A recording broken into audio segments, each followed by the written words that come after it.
Namaskar. Welcome to this third and the final session of the third Adhyaya of Sri Bhagavad Gita. We start with our gratitude towards the Lord, with whose grace everything is possible. We pray to this Guru Shishya Parampara through which this knowledge has been preserved, transmitted so as to reach us. I pay my respects to my Guruji, Pujya Guruma, with whose grace I am able to learn these scriptures and share this understanding with you. Start with the prayer. Om Sahana Vavatu Sahanau Bhunaktu Sahaviryam Karavavahai Tejasvinavadhitamastu ma vidvishavahai. Om Shanti Shanti Shanti. So the third Adhyaya, as you know, is Karmayogya. It is the beginning of the spiritual journey, whereby our own karma, our own actions, we can elevate ourselves, we can purify ourselves, and then finally reach to the gynan, the knowledge that Bhagavan talks about. So the second Adhyaya was all about the gyana, the path of knowledge, which is called Sankhya Yoga. But even in this, after the initial description of Atma Gnana, the divine knowledge which Bhagavan shares with us, the clear understanding, distinction, the viveka between Atma and Atma, which is the crux of the teachings of Upanishada, that I am the Brahma, Aham Brahmasmi. And then Bhagavan talked about the relative reality from our belief systems, from our own beliefs point of view, our duty, our kartavya. He gave us the Updesha. And then Bhagavan talked about the principles of Karma Yoga. And finally, again, described the attributes or characteristics of the firm, wise person who is in firm wisdom. And this is the Strita Prajna. And this, after this, the third Adhyaya starts. The opening of the third Adhyaya is by the question of Arjuna, Jayasi Chet Karmanaste Mata Buddhir Janardana. I don't know which one is better. You are saying already that Jnana is better. Then why do you impel me into this Ghora Karma? That is the question. And tell me one clear understanding what I need to do, whether Gnana or Karma. And that is a confusion which starts from the second Adhyaya. Bhagavan has already clearly shown him that Gnana is the final goal, Karma is the way to reach this goal, and finally describes the final goal. How do you know that you have reached the final goal? But still Arjuna is not very clear. And Bhagavan then answers saying that Lokesmin Dvivida Nishtha. He shows two Nishtha. One is the Karma Nishtha, that is the Pravritti Marga, and the Gnana Nishtha, the Nivritti Marga, the Sannyas Marga. But then he shows that, both are essentially the same. There is no difference. Most of us are inclined towards Pravritti, towards Karma, towards action. And that's why Karma Yoga is the best, safest and the best way to start our spiritual journey. Very few people are eligible for direct Gnana Nishtha, those who already have purified themselves, which Bhagavan is going to talk in the sixth Adhyaya. So essentially, this is one mark. These are not two different paths. This is just one path. But most of the times, Pravritti leads to Nivritti and then ultimately to the self-realization. And for this, Indriya Sanyam and Anasakti is very important, which already has been showed. And then in the next 8 shlokas, Bhagavan describes the 4 important attitudes of Karma Yoga. Niyatam Kuru Karmatvam, just like our duty, our kartavya. Yagna, Sahayagna, Praja Sruštva, and it talks in 4 shlokas about how Yagna Buddhi Devan Bhavayatanena Yagna Shishta Sinha Santo, and then finally Prasada Buddhi Yagna Shishta Sinha Santo Muchyante Sarvakilvishe Prasada Buddhi, and then talks about Annad Bhavanti Bhutani Srushti Chakra, and then Evam Pravartitam Chakram Nanuvartiya Tiyaha. And then finally in the second session we saw how we have to carry on karma till we develop this Paripurna, Atma Trupti, Atma Rati, Atma Santushti. And that wise person, for him then there is no karma. Bhagavan describes the state of the wise person, Naivatasya Krutenartho. He does not have any purpose in doing any action, inaction. And then how Karma Yoga leads to the final goal, moksha, he says, and then gives example of Yadhyada Charati Shreshta, of honorable people, of Janaka Adi, how Karma Yoga, they lead to knowledge. Again, he shows his own example. Name Parthasti Kartavyam Drishu Lokeshu Kinchana. He says, I don't have anything to do, but still I am in karma. If I don't do karma, then there will be Varna Sankara Praja, and then there will be ruining, they will all be ruined. And then he describes the actions of the wise people. They should be sakta karmanya vidvansa, means they should be doing as if the unwise people are attached to karma, and they na buddhi bhedam janayet. They should not disturb or let them others unwise people go astray. They should try and inspire other people. That is how the wise should do their actions.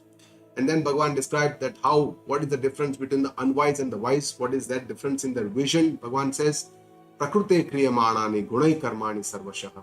The unwise person who is aviveki, who has absence of discriminative intellect, believes, and he says that all the actions are performed within the three gunas of nature. That is a statement of fact that Bhagavan says. But the person who is ahankara vibhudatma, who is unwise, doesn't have clear differentiation or thinking, intellect properly, he identifies with his own body, mind, sense complex, karya karana sanghata, and karta aham iti manyata, believes that I am the doer. The kartrutva, the doership is so strong in us, and most of the times you identify with our own body, mind, and that's how we feel that I am the doer, I have done this, I can do this, I have done that. So all this is unwise, and this is improper discrimination. It is not clear understanding of the Atma and the Anatma. That is what Bhagavan believes, and that is what he says to us. And what is the understanding of the wise person? Bhagavan says, Tattva vittu mahabaho guna karma vibhagayo. The understanding of the learned or the wise person, Tattva vit. He says, who knows the Tattva. That person knows the divisions of the guna, karma, vibhaga, and knows that guna guneshu vartanta. That one guna is operating in the other guna. That means when we do actions, we do it through our karmendriyas, the hands, the feet, the mouth, the speech, and all these are our karmendriyas. So when we lift up an object, we use our karmendriya hand to lift up the object. So there is a connection between the karmendriya and the object. Karmendriya is a sukshma shakti, it's a power. It is not just the hand. The stula hand is not the karmendriya. That is just considered to be the golak. But through this, the gunas operate in the gunas. Iti matva na sajjate. By knowing this, the person does not get attached to the karmas, to the actions, because he believes that he is the seer, observer, and all this is happening in the Prakruti, Kshetra, the guna, and the guna karma vibhaga. So with this, that is the firm understanding of that person, Tattvavit, who understands that there is this Tattva, that Atma Tattva, that is one basis, the Adhisthana of everything, all the Jiva, Jagata, and the Ishvara, and is able to see this clearly, that there is no identification on this. With this understanding, does not get attached to the Guna, Karma, Vibhaga, and because clearly is able to differentiate the Atma Tattva and the Anatma, and knows that Karma does not belong to the Atma Tattva, it belongs to the Anatma. All that is happening, or Karma, actions, everything is in the Anatma. The Atma itself is Akarta by Swarupa. This is the clear understanding of Tattvavita. And then Bhagavan again describes the same thing, the difference between the wise and the unwise. Here he calls the unwise person as Akritsnavita. So one who has been Prakrute Guna Sammudhaha, one who has been deluded in the gunas of the nature with aviveka, with improper understanding, gets attached to these gunas and karma, sajjante guna karmasu, tana akritsnavid mandan. That is a person who does not have complete knowledge. That is a person who has incomplete understanding. Bhagavan says, Kritsnavit na vichalayat. One who is has complete understanding, one who is tattvavit. Here Bhagavan says that person is the Kritsnavit, one who has a clear understanding, should not astray those others, unwise people who do not have clear understanding. Na vichalayat. We should not, favor them just because they don't have a clear understanding. The wise knows the Jiva, Jagata, and the Ishwar correctly as one Adhisthana, as one Chaitanya Tattva, and that person should not disturb the unwise people. And then Bhagavan shows the path of selfless Karmayogya to the seeker. He says, Mai sarvani karmani sanyasya. Surrender all your actions to me. That is also Ishwararpana Bhava, as a prayer, as a gratitude towards the Lord. Everything that we do is like Ishwara Agnya, Ishwara Prasannata. For that purpose, we do all of our actions, remembering Him always, having gratitude for the Lord, for having given us so much so that we can do these activities, having given us all the karmendriyas, the jnanendriyas, through which we get the knowledge, through which we do the actions, all the karmendriyas. And not just this, for the Creator who has created all these Prakruti, Srushti, everything, we have a gratitude towards. And while doing the karmas, we chant, we remember the name of the Lord. That is our sannyasya, that is a surrender to the Lord. Adhyatma chetasa. doing all our activities, our journey of our life with Adhyatma Chetasa, with that awakening of the mind to that spirit, to that awakening to that Lord, to the God, seeing that there is something beyond this material world that we are seeing, there is something which is not seen, which is hidden. And with that awakening, if we do all of our actions, that is Adhyatma Chetasa. And what understanding? One, Nirashihi Bhutva, no Asha, there is no expectation of the results. Karma Phala, that is the Karmayogya Bhavana. Nirmama, Nirmama means without attachment, excessive attachment, let going of the raga. And Yuddhasva, Vigatachvara. Yuddhasva means doing our duties. Here Arjuna is in the battlefield, the war is his duty. Vigatachvara, Jvara means one that gives anger, dvesha.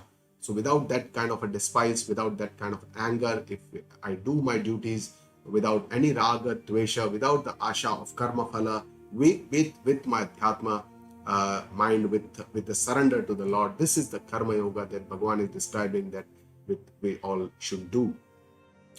And Bhagavan then he says, Ye me matamidam nityam anutishtanti manavaha shraddhavanto nasuyanto muchyante tepi karma bihi. Bhagavan says, what are the benefits of following this path of karma yoga that has been shown by me? He's already shown this path. Mai sanyasya karmani sarva karmani sanyasya adhyatma chetasa nirmamo bhutva nirashihi bhutva and vigatachvara. So without raga, dvesha, without karma phala, asha, with this type, if we do our karma yoga, what will be the benefit? Bhagavan says, we should do it with shraddhavantaha, with faith. Faith in the scriptures, that scriptures, our shastra is the final evidence, the pramana. So even if I don't understand, my belief is viparita, contrary, even then the shraddha, that what shastra is talking is definitely not untrue. It is telling for my own benefit, for my own self. These are words, none other than the words of the Lord. And these are the words that has been spoken to by my Guru. So this kind of faith is essential. Anasuya. Anasuya means without dosha buddhi, without blame, without blaming that, okay, this person is doing it for the selfish motive or something like this. If we keep blaming the other person, we will never understand what scriptures are trying to tell us. And Bhagavan says, what is the benefit? Muchyante te api karma bihi. Means those people who do this karma yoga with faith and without blame will definitely be liberated from karma. Liberation from karma is nothing but moksha. Only with moksha we can be liberated from karma. We know that karma is not the direct end point to is moksha, because the link is that karma yoga, the meaning of this is that karma yoga leads to purity of our antakarana, our inner mind. And this only makes us eligible to understand this divine knowledge, Atma Jnana. And with this understanding only we can lead to moksha or freedom. So this is the link by which Karma Yoga is the indirect means to moksha. It is not the direct means to moksha. Knowledge, Gnana, is the direct link to moksha. But Antakarana, Shuddhi, is the most important step which is done by Karma Yoga. Our softening or dissolution of our Raga, Dvesha is done by Karma Yoga. And what happens to people who don't follow this path of Karma Yoga? Bhagavan says, Ye tve tadapyasuyanto nanutishtanti me matam sarva jnana vimudhan sthan vidhi nashtana chetasaha. Bhagavan says, who keeps blaming, anasuya, abhya anasuyaha, means who keeps blaming all the time, finds faults always, na anutishtanti me matam, does not follow the path which has been shown by me, the Karma Yoga which Bhagavan is talking about here. What happens? Sarva jnana vimudhan. That person, all his knowledge, whatever is his understanding, is filled with all delusions, all falsehood. He sees everything viparitani, all the delusions, all the falsehood. And with the nashtan achetasaha, that person who is achetasaha, who is unaware, who is not the thinker type, know that that person nashtan. Nashtan means will be ruined. All those people will be ruined. And this does not mean that ruin means they will be destroyed.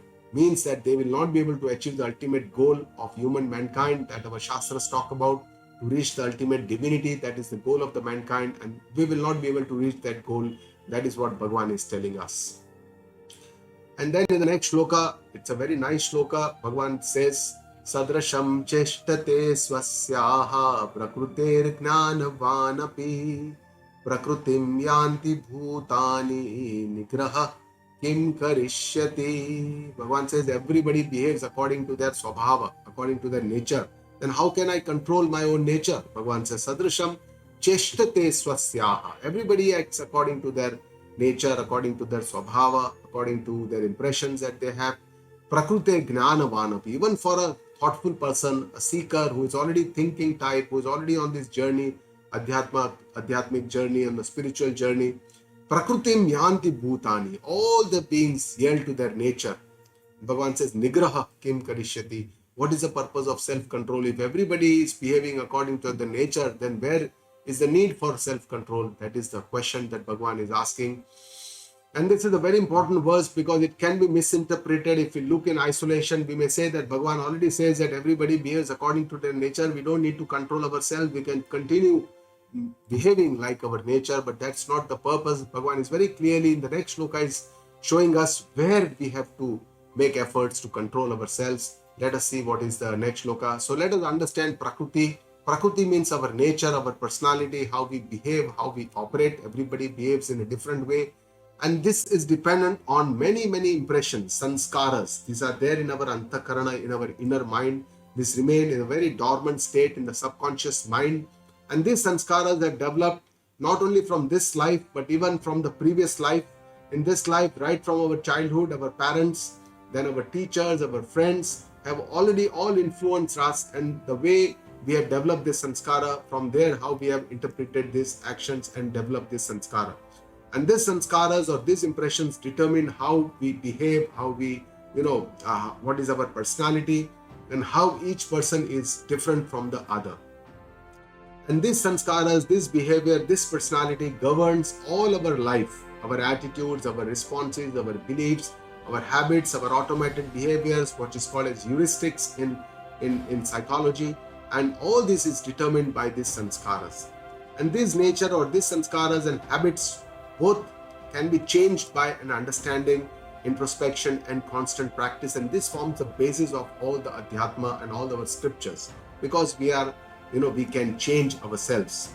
And it's better to change our sanskaras when they are in a dormant state rather than when they get awakened. It is even difficult to understand and change them when there is an emotional rage, when we are in a, having a krodha, anger. It's very difficult to control that, but we have to control, or we have to understand it in a dormant state. And that basic idea that I can change all my habits, all my behaviors, all my belief systems can be changed, that is the great big news, good news for us. And we are humans are bestowed with this power.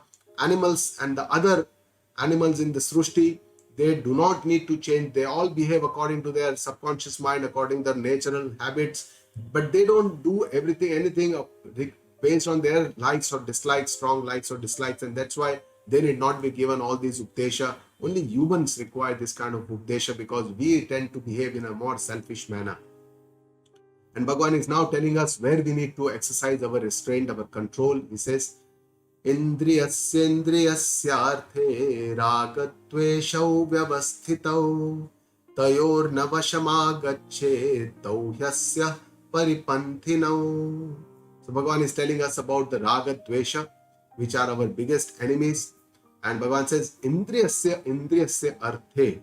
So he says, in each objects of the sense organs, Indriyasya means is describing two times Indriyasya, mean in each of these Indriyas, behind each of these Indriyas, in the objects. Vishaya, artha means objects of the Indriya. So essentially, all our outside world knowledge of all the objects we imbibe through our Indriya. So Indriya, there are 5 Indriyas, we know that, and there are 5 Vishaya, which are the objects of whose knowledge we imbibe through this Indriya. These 5 objects are Shabda, Sparsha, Rupa, Rasa, and Gandha. And we have all these are the objects of the Vishaya of the Indriya.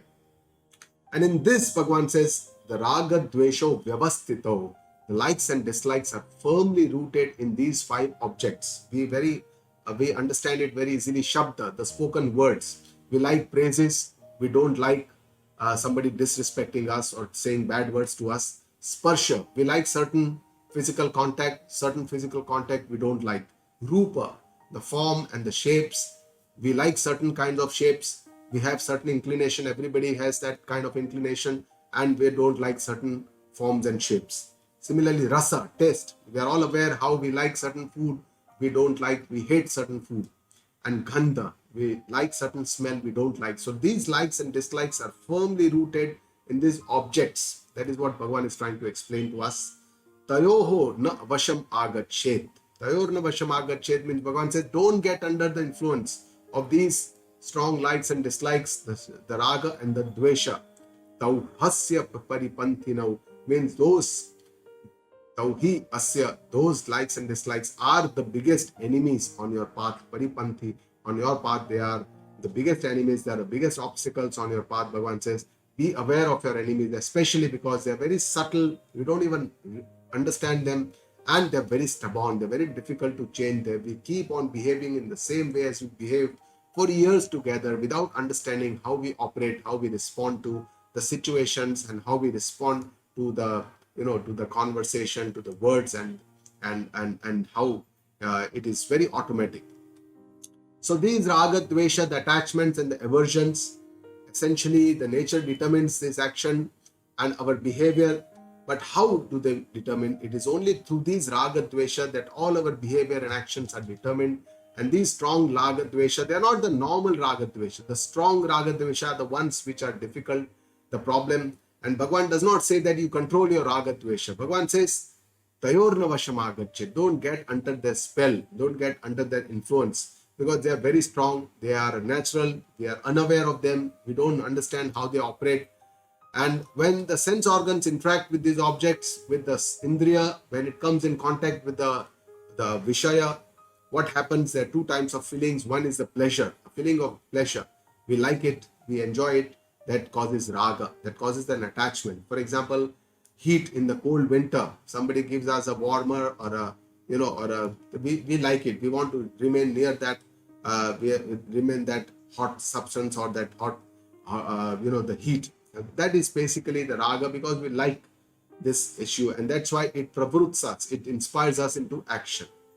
Other is the pain. Sometimes we don't like certain things, we feel pain, dvesha. For example, if there is too much of heat and then there is a more heat because of we go out in the sun, then extra heat, we don't like to do that. We avoid going out into the sun. We remain away from that action within the peak heat of the summer. And this is what is called the dvesha. So essentially this raga, dvesha can be for particular persons, that can be for objects, can be for situations, can be for the praise, certain utterances, good food, everything, all the objects, there can be raga, dvesha.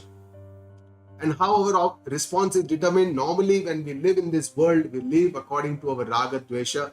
We tend to do what we like. We tend not to do what we don't like. And this is how our responses are automated.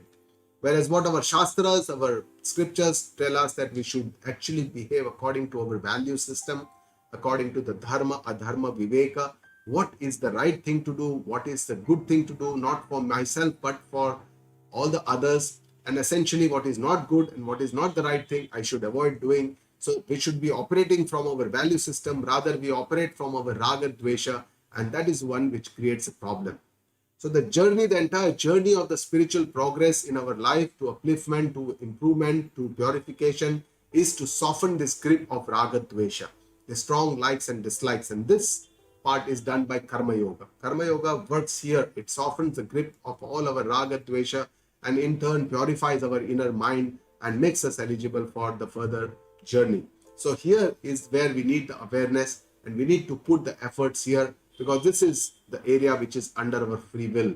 So what Bhagavan tells us, tayorna vashamagacche, don't get under a spell. He doesn't say that don't have raga, dvesha. Raga, dvesha are very natural, but we should try to avoid those strong raga, dvesha which kind of create a spell on us and try to make us do whatever we even don't want to do.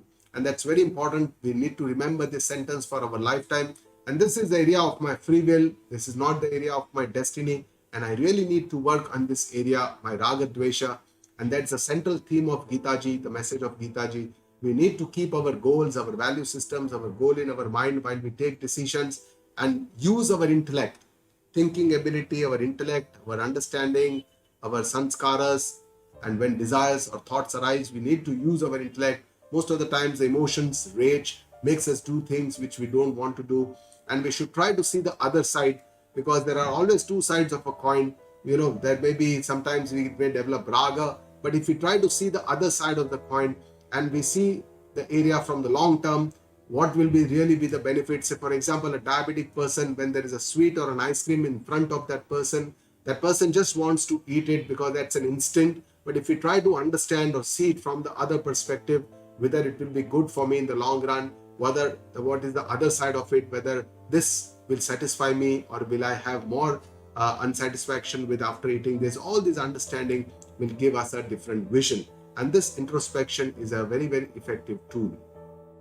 So the change management involves the mastering of our mind, cultivating a friendship with our mind, and to manage the mind. And Bhagavan talks about this in the 6th Adhyaya, how we can make our mind our friend and not make our mind our enemy. And this is done by understanding. Our scriptures tell us to use our understanding to modulate our mind.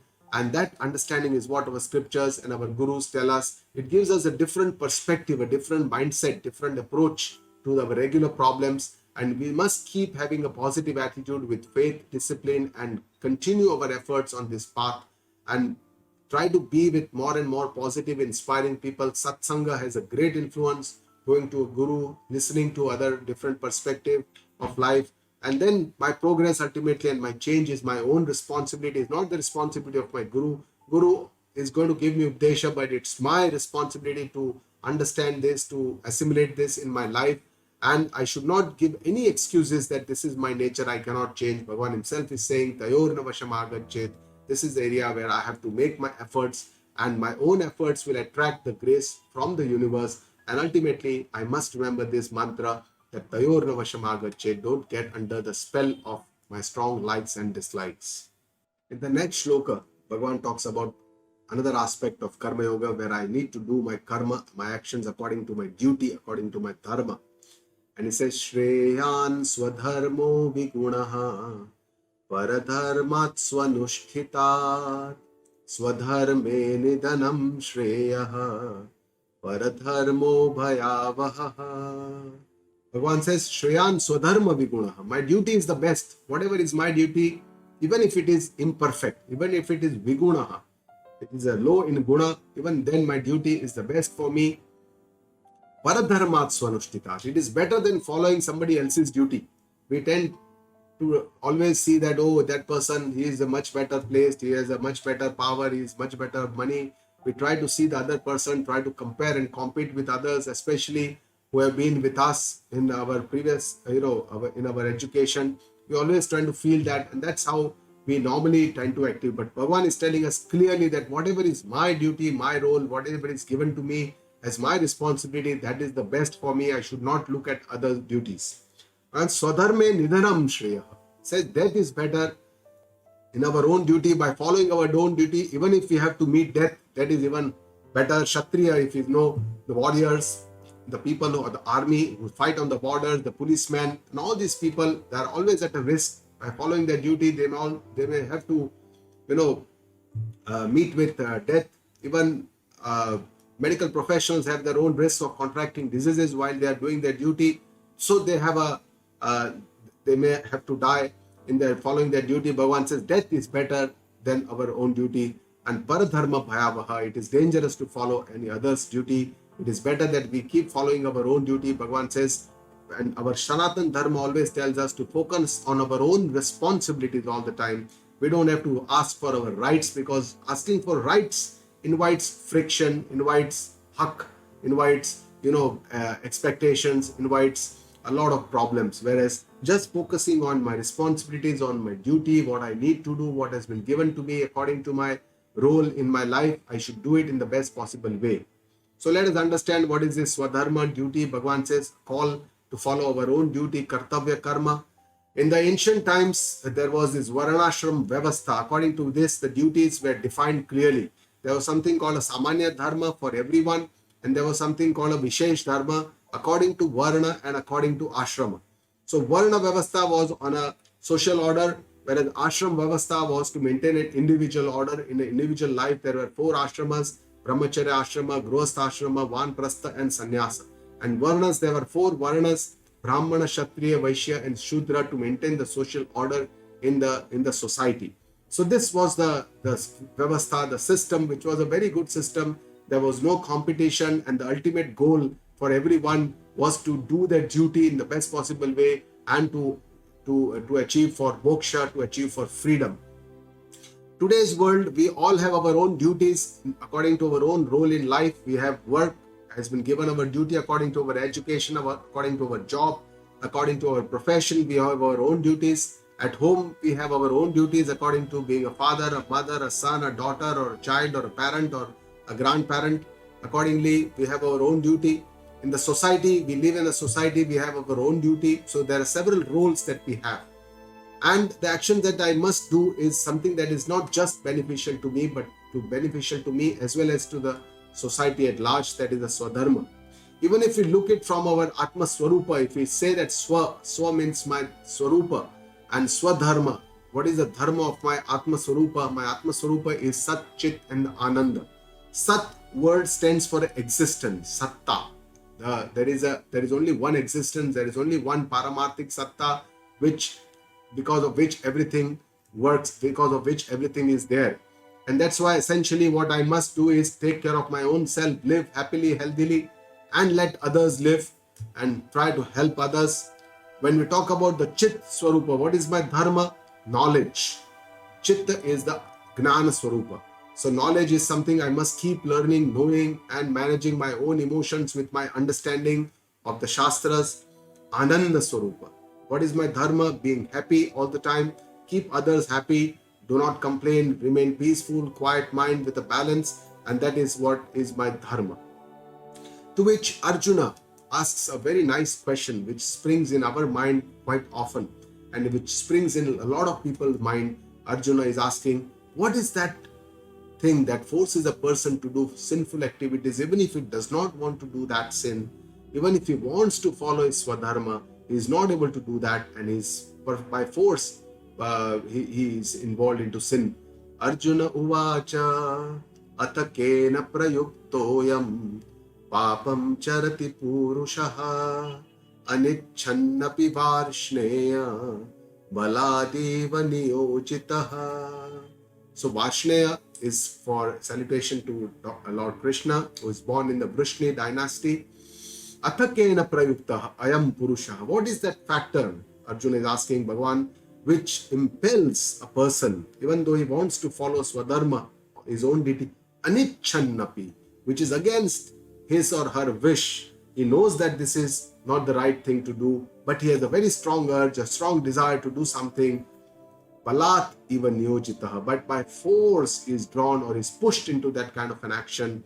Papam charati, to commit a sin, and they don't follow their swadharma, but by force or by some external or internal force is pushed into doing this kind of activities. What is that factor? Bhagavan, Arjuna is asking this, and this is quite a common problem with all of us. We want to change, we want to do something different. We know where to change, we know what to change, but we are just unable to change. And this is also a famous quote from Mahabharata, when somebody asked Duryodhana that why are you going into this sin or this papa karma, this adharma, fighting this war against your cousins. They deserve the part of your kingdom, but why do you don't want to give you anything? So to what Duryodhana replied, it's a very famous verse of Mahabharata, Janami dharmam nachame prakruti, Janami adharmam nachame nivrutti. So he says, Janami dharmam, I know what is the truth, what is dharma, what is adharma, I know this. Nachame pravrutti, but I am not able to act accordingly. Janami adharmam, I know that what is not good, what is adharma. Nachame nivrutti, but I am not able to come out from this, I am not able to let go from this. So that is what, there is some force impels us to do this, and Bhagavan, to which Bhagavan answers that the desires and the anger are the two root causes of all sins. He says, Shri Bhagavan uvacha ama esha krodha esha rajo guna samudbhavaha mahashano mahapapma vidhyena miha vairinam. Bhagavan says, Kama Esha, Krodha Esha. This desire and this anger. This means something which we can feel, we know that this desire is springing up, this anger is coming in my mind. This is something that is known to all of us. Bhagavan says, Rajo Guna Samudbhava, which arise out of the Rajas Guna. Reciprocally, this desires and angers also increase the Raja Guna. So there is a cycle which keeps perpetuating. Mahashana. Mahashana means they eat like a glutton. They just keep on eating. They are never ending. They never get satiety. They are insatiable. Bhagavan says, Mahapapma. They are the cause for great sins. With the enam iha vairinam. Know that these are your two greatest enemies, Arjuna. You must know this, that this. So let us understand what is Kama and Krodha. Bhagavan is talking about Kama is desires, and Kama is a very wide meaning in our Shastra. Normally we believe that Kama means some kind of physical attraction or lust, but this is not just Kama. This is just one part of the Kama. But Kama is ultimately Kamana. Kamana means all the types of desires that spring in us, which inspire us into some attractions, attachments. These are all the Kamana. And they arise in our mind out of some thoughts which come, some sankalpa. And this sankalpa is what in our Shastra is described as Shobhanadhyasa. Shobhanadhyasa means the delusion that this is good for me. If it is with me, it will give me happiness, so I need it. So this kind of a feeling which happens inside creates this kind of a sankalpa and the thoughts arise, and this leads to Kamana. If we go into the root cause analysis, why these desires come up, spring up within us, one after the other, we understand our Shastras tell us that this is because of the incompleteness inside. We feel that we are not fulfilled, we are incomplete. And that's why to make ourselves complete, we always have some kind of the desires that if I have this, I'll be more happy, I'll be more complete. If I have this, I will be more happy. And this thoughts, that's why create these desires. These desires sometimes become intense. It creates a want, a very bad want that I want it at any cost. And this develops our attachments, and all our problems start from here. And then without thinking, we get attached to it, creates a dependence on these kind of objects, and then it creates delusion, moha, and from there all the other problems start. What about Krodha, anger? Bhagavan says the second enemy is the anger. So anger, it's known to all of us. There's nothing new about anger. It engulfs all our happiness. It hides happiness. When we are angry, we don't know what is the peace of mind. And when anger comes to us, it just not only pains us, but even pains the other. So it is like a fire which not just burns ourselves, but burns the others also. So when does anger come? So anger comes when the desires are not fulfilled. We have some desire, kamana. That kamana is not fulfilled, then it causes krodha. So kama and krodha both are related to each other. When kama is not fulfilled, krodha happens, anger. And when it is expressed, it burns the others and me both. And when it is suppressed, sometimes it springs back and creates violence, which is even more dangerous. So it forces us to do something that we never want to do and makes us blind, makes us completely, that's what Bhagavan has already said, Dhyayato Vishayan Punsa Sangaste Shupajayate Sangat Sanjayate Kama Kamat Krodho Vijayate Krodhat Bhavati Sammohat Sputi Vibrama Sputi Pranshat Buddhinasho Buddhinashat Pranashyati. Bhagavan has already described this in the second Adhyaya, that how Kama, Krodha, what are the steps, 8 steps to ruin. He has already described that. And this Raga, Dvesha, the attractions and repulsions, they work in the most mysterious way. And this Raga, Dvesha inspires us to most sins. And this Raga, this attachment is nothing but it creates the Kama, it creates the desires, so makes us feel incomplete. And this Dvesha is nothing but creates a Krodha, the dislikes. So Raga, Dvesha is nothing but Kama, Krodha, both are essentially the same, and this expresses as anger. And Bhagavan says Mahashano, Mahapapma, both are Mahashana, Mahapapma, meaning they consume, eat a lot, they are insatiable, they are Mahapapma, they make us create great sins. They're never satisfied, just like putting in ghee in the fire, it makes us more strong. Similarly, the moment we consume we fulfill a desire, it will again spring another desire. So it is never ending, it is insatiable, and it destroys the reasoning, the intellect, and creates great sins. The more we satisfy, the more they arise. So that's why we have to learn to understand how we deal with them. Do not suppress them, otherwise they will keep happening again and again. They will ask for more and more. And only we have to manage both this kama and krodha with understanding. So let us understand. Guru Maharaj tells us how we can control or sublimate our kamana, our desires, only with understanding. And our shastras are so beautiful because they don't tell us what to do, what not to do, but they give us this understanding how we can manage this kamana and krodha, which are the root causes and our biggest enemies. So how to control our kamana desires? Guru Maharaj explains us that first we should try to understand which are the essential desires, and we have to accept them. There are several simple desires of day-to-day living. I am hungry, I want to eat something, I want to do this work, this is my duty. These are simple kamana, all our essential desires. So we need to accept them and do accordingly. It is not that all kamana we have to control. But there are several kamana which are non-essential. So this discrimination, whether it is essential or unessential, which has to be done. For non-essential desires, we don't need to fulfill them immediately. We need to think further on this. And then we must have some worthy goals in life so that they help us to make sure that these are the lampposts against which we can decide whether these desires will be able to fulfill these worthy goals of my life or not. And I must also know what are my needs, that I'm operating from my needs and not just for my greed. I don't keep doing things just out of greed, but I do it because I need it. I need to do it. It is fulfilling my goal, and that's why I need to do this job. And we must be aware in the thought stage of these desires, because once they become more strong, it is more difficult to control them. That's why to control it or sublimate at the thought stage is even better. If all the desires are fulfilled, even more will arise. So it is not that you keep fulfilling the desires, that desires will not arise, because Bhagavan has already said Mahashana. They are like a glutton. They keep having they keep springing up again and again.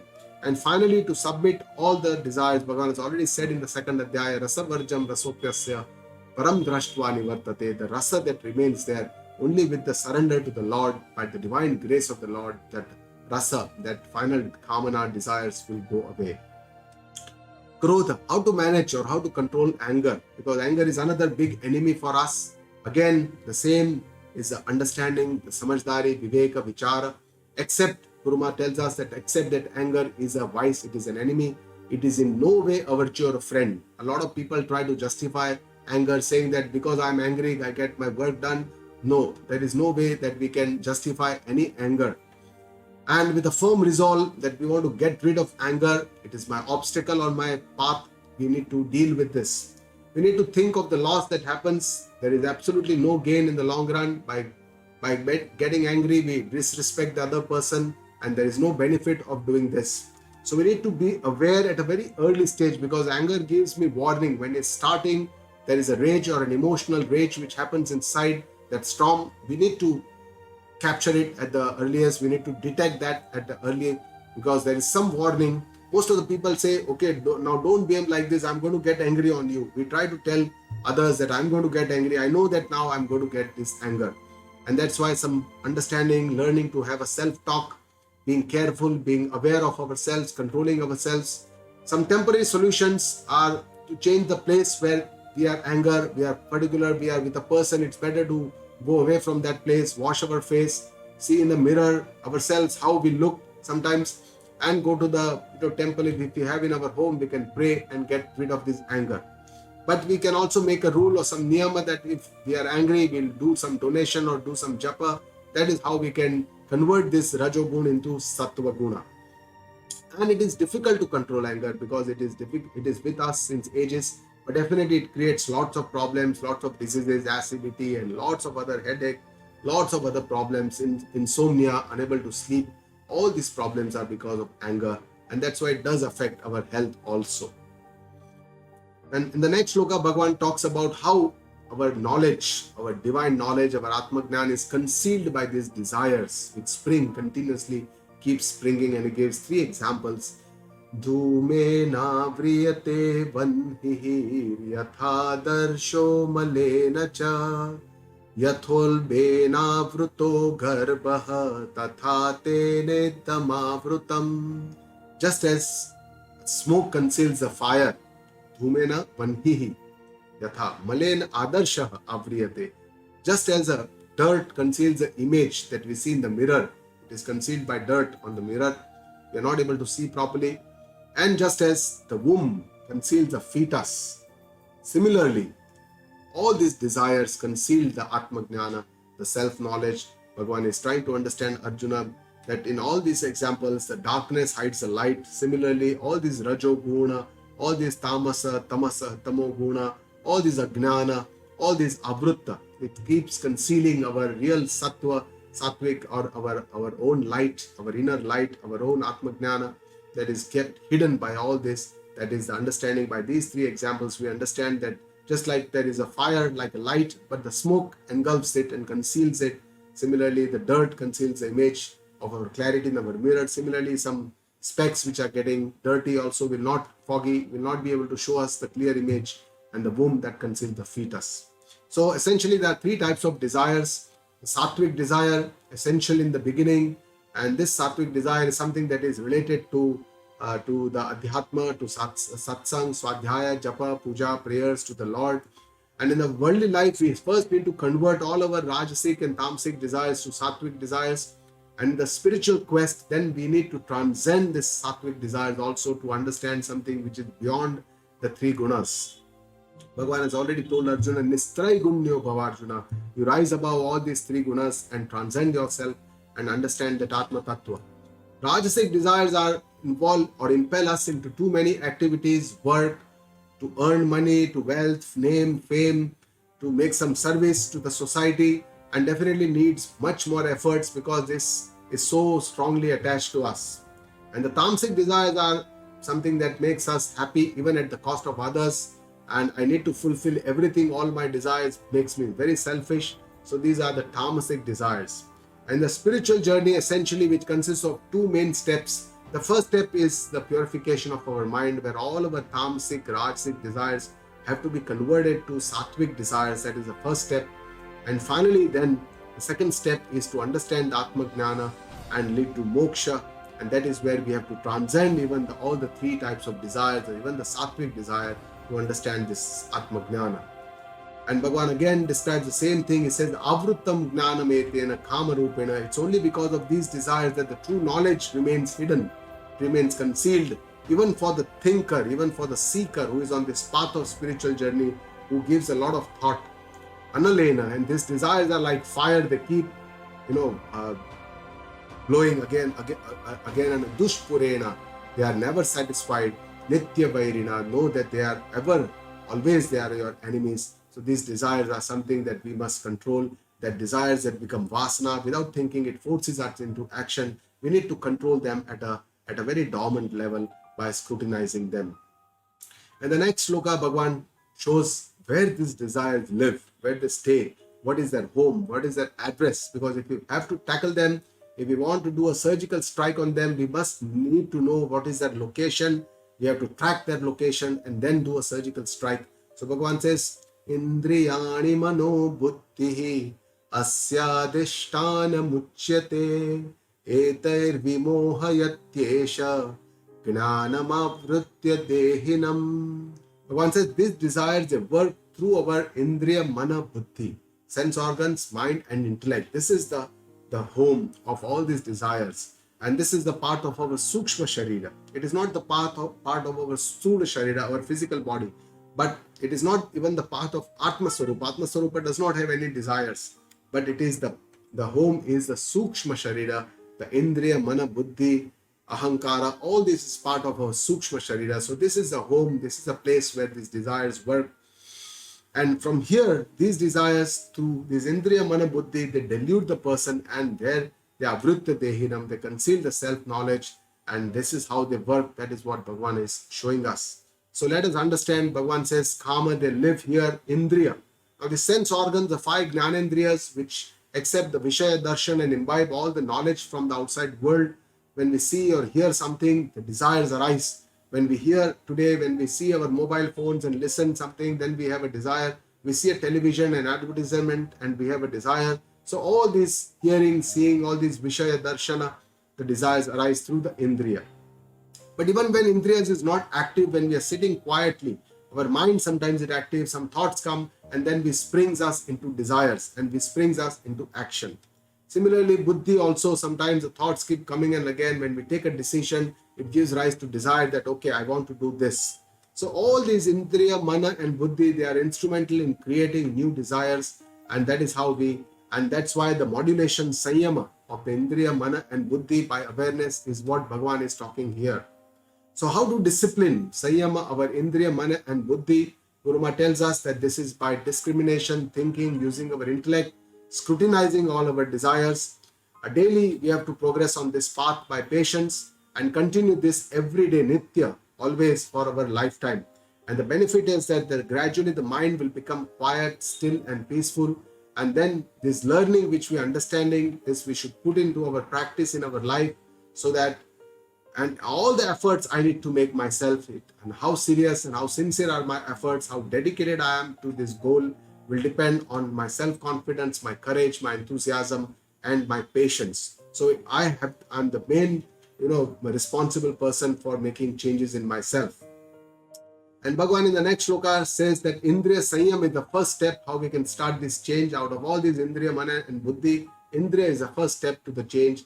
Tasmat tvam indriyanyadau niyamya bharatarshabha papmanam prajahiyenam gnana vijnana nashanam. O Bharatarshava, O Arjuna, who is the best in the Bharata dynasty, Tasmatvam, that's why. Adau means, Adi means the first step. The first, you have to start with Niyamya. You have to Indriyani Niyamya. You have to control your Indriya. All your senses you need to control first, Indriya Sanyama. Because these are the senses which push you to commit the sin, Papmanam, Gnanam Vijnana Nashanam. They destroy your wisdom, your self-knowledge, and all the knowledge of your realities. Prajahiyenam, and definitely that's why you have to leave all these desires by Indriya Sanyama. Indriya Sanyama in Shastra is called Dhamma. That is requires some efforts to control our Indriya, what we are seeing, what we are hearing, what we are seeing, what we are smelling, what we are tasting. Here is where we have to exercise some kind of a restraint. In the spiritual journey, which is an Antar Yatra, it's a very Sukshma Yatra. The first step is the Indriya Sanyam, control of our senses. And this is by Dharma Palana, the righteous way to action. Raga Dvesha, without acting or responding without our personal strong likes and dislikes, and with an understanding, a samajhdari that is imparted by our scriptures, viveka, vichara, thinking, discriminative intellect. And this is how we have to modulate our indriya, mana and buddhi. And finally surrender and channelize all our energies towards the Lord. So here is where we need to do social distancing. We have to step out and see it from a little distance. My raga, dvesha, observe them. When we are in the mess, we can't observe the mess. We have to little bit come out of the mess and see what is happening and observe by what is dharma, adharma, what needs to be done, what is karma, akarmya, what I should do, what I should not do, and finally what is atma, anatma, what is the reality, what is not the reality. So Indriya Sanyama, there are several steps. Prana Sanyama also is intricately connected to Indriya Sanyama, our breath control by yogic methods. And Yoga Shastra tells us by tapa, by enduring some difficulties, by shaucha, purifying our life, vidhi, nished, do's and don'ts, swadhyaya, that is satsang, and by santosha, satisfaction, we can do Indriya Sanyama. These are all the ways surrender to the Lord. We can do all our activities, puja, japa, and this will reduce our attachments to our worldly objects. And this is how we can do Indriya Sanyama. Mana Sanyama or Mana Niyaman is the mind control, which is Shama, which is a little bit more difficult because it has to become effortless. But only through Indriya Sanyama we can achieve Mana Sanyama, because Mana is a seat of emotions, and this is a very strong emotional rage that comes up in us. So we have to, by efforts, we have to control this flow towards the Lord, which requires constant practice, meditation, and we need to develop a relationship with the Almighty. And more we relate with the Divine, more our worldly activities will reduce. By prayers, we can improve our journey. And finally, the Buddhi Niyantrana, the disciplining our intellect, Buddhi Niyantrana, because Buddhi is the seat of our decisions, the Nishchaya, and our Gnana, all our knowledge. And that's why we have to be aware of all our thoughts and decisions. Experience is our best teacher. For introspection, we have to learn from our past experiences, and daily introspection is very, very important. Firm resolve to pursue the path of knowledge, understanding, and decide that I will not be swept away by my emotions or my useless desires, but I'll have my buddhi under control, and with this faith I shall ultimately reach my ultimate goal. The final two shlokas of the third Adhyaya, Bhagavan Shree Krishna is showing us the hierarchy of the power structure of our organization of this jiva. He says, Indriyani paranyahuhu indriyebhyah param manaha manasastu para buddhihi yo buddhe paratastu saha. Bhagavan says, Indriyani parani ahuhu. The senses are more superior than the body or the objects, because senses will get the knowledge of all these objects and provide to the mind. So senses, they work more like reporters. They report this knowledge that this is, and it provides to the mind. So they are more superior, more stronger, more subtle. They are more sukshma than the body. The objects are more sthula. They can be seen. The indriya shakti, the power of the indriya senses, is something which is not visible. Indriyebhyah param manaha. Mind is even more superior, more subtle to the senses. The senses can only see, listen, touch, feel. So these are all the pratyaksha pramana, the pratyaksha anumana pramana, through which it can imbibe all the knowledge. Whatever is seen, whatever is touched, whatever is felt, so object has to be there. Whereas the mind, even when you close your eyes, you can feel that you are in heaven, and that is how mind is even more superior, because it can reach where indriya, our senses, cannot reach. And that's why mind is above. It is more superior or subtle than the senses, because mind collects information from all the five senses and then processes this information. Manasa tu para buddhihi. Intellect is above the mind, because mind controls lots of thoughts, lots of sankalpa, vikalpa, lots of options, and out of these the buddhi takes the decision. This is the nishchaya, I want to do this. So mind is in the thoughts, and intellect has a creative potential, and that's why intellect is more subtle, more powerful, more superior to the mind. Tu yaha buddhe parataha saha. But what is much above the superior to the intellect is my Atma Tattva, the consciousness, the knower of all. That is saha. That Tattva is something which is the highest of all. So this is the power structure that Bhagavan is showing, that self-knowledge is only, that is the one which will destroy the ignorance from which all these desires keep springing.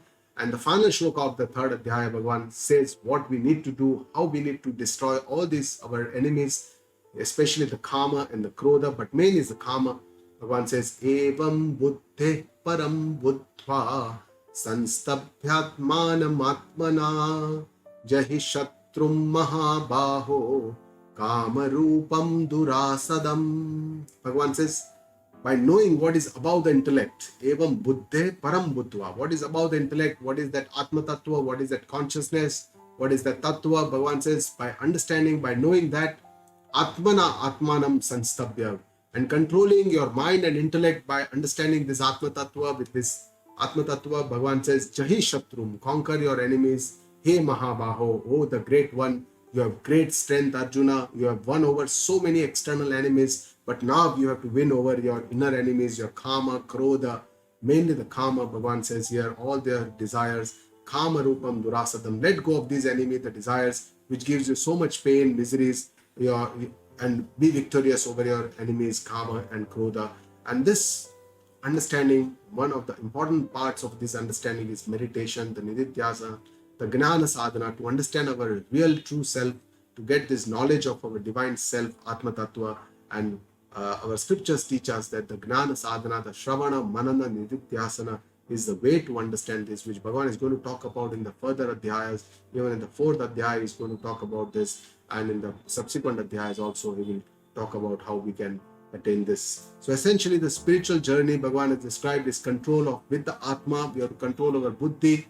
Buddhi is above the man, so with buddhi we have to control our mind. With the mind we have to control our senses, and with the senses we can control over the external world, or the Vishaya, or the objects in the outside world.